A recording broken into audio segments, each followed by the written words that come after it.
Mélenchon, pour 5 minutes. Nous mesurons le poids des responsabilités qui sont sur vos épaules, Monsieur Édouard Philippe, devant votre conscience, devant tous ceux qui sont impactés par vos décisions, et cela vaut pour tous ceux qui ont des décisions à prendre, en tout lieu et en toutes circonstances, et jusque dans chaque chambre d'hôpital où le personnel sanitaire est appelé à prendre des décisions. À eux tous et à vous, nous ne nous contenterons pas de dire bon courage. Nous voulons vous assurer que nous serons toujours au rendez-vous de l'intérêt général. Nous sommes une opposition, et nous le resterons, politique. Mais nous pratiquons cette opposition sans acrimonie et avec vigilance et exigence. Souvenons-nous tout le temps que la liberté de conscience et l'esprit critique sont des lumières pour la décision à prendre plutôt que des embarras. En ce moment, nous savons que le pic est devant nous. Il nous reste 8 à 10 jours pour atteindre ce qui, pour l'instant, est prévu comme un maximum. Ce que nous avons à faire dans l'intervalle est assez clair. Le confinement, les gestes barrières ont pour objectif de ralentir l'expansion d'une contamination qui, pour le reste, est inéluctable. Ralentir pour que n'arrive pas le point de saturation des équipements hospitaliers.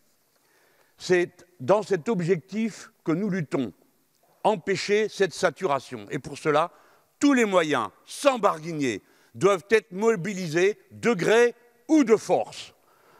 La mobilisation et l'extension de la réserve sanitaire, la réquisition publique de tous les moyens de santé privés, la nationalisation des entreprises défaillantes, comme par exemple Luxfer à Clermont, qui produit des bouteilles d'oxygène à usage médical et que son actionnaire a décidé de fermer, tandis que la CGT et les personnels se sont déclarés disposés à la remettre en route pour reprendre immédiatement la production. Nous avons besoin d'une planification, Monsieur le Premier ministre, qui dissipe les rumeurs, d'une planification de la production de millions de masques, de respirateurs et de tests, pour peu qu'on se soit mis d'accord sur la nature de ces tests et qu'on le fasse vite. Il n'y en aura jamais trop, car quand nous en aurons fini avec les besoins des Français, il nous faudra courir à la rescousse des autres peuples, et je pense spécialement à tous ceux de l'espace francophone. Il faut une sécurisation de la situation sociale des gens, de leur salaire, de leur logement, de leur fourniture de base, pour qu'ils consentent à la discipline à laquelle ils sont appelés. Enfin, qu'on impose les réunions des personnels sur les lieux de travail avec les syndicats, oui, qu'on impose, car eux sont les meilleurs experts pour savoir quels sont les bons gestes sanitaires qui permettent de continuer la production et l'échange dans les conditions optimales de sécurité personnelle. L'unité d'action de notre peuple est le moyen essentiel dont nous disposons en situation de péril commun.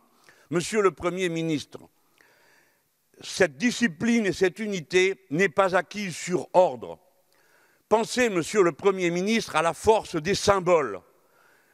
Que nous soit refusée la suspension, même temporaire, de l'impôt sur la fortune, rend plus difficile d'exiger des efforts supplémentaires à ceux à qui on annonce qu'on va confisquer des jours de congé ou rallonger des durées de travail, mais surtout des jours de congé. Il faut que tout le monde fasse un effort à proportion des moyens dont il dispose, à proportion des moyens dont il dispose. Ceux qui ont le plus sont amenés à donner le plus. Nous instaurons un état d'urgence sanitaire. Pourquoi pas? À nos yeux, il n'y avait pas de vide juridique, mais pourquoi pas? Nous sommes d'accord pour vous aider à le faire. Mais pourquoi avez-vous trouvé cette idée de reporter de 12 jours à 1 mois le délai dans lequel vous saisirez les assemblées? Les assemblées ne sont pas de trop. Nous sommes prêts jour et nuit, quand on nous convoque, à venir délibérer et à prendre ensemble les décisions. Notre République est une République sociale. Les droits sociaux ne sont pas la seule variable d'ajustement sur laquelle, dans les grands moments, on doit peser.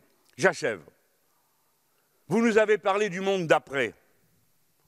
Eh bien, moi, je vais vous dire que le monde d'après, il doit commencer maintenant. C'est maintenant que doivent cesser toutes les doctrines et le catéchisme de l'égoïsme social.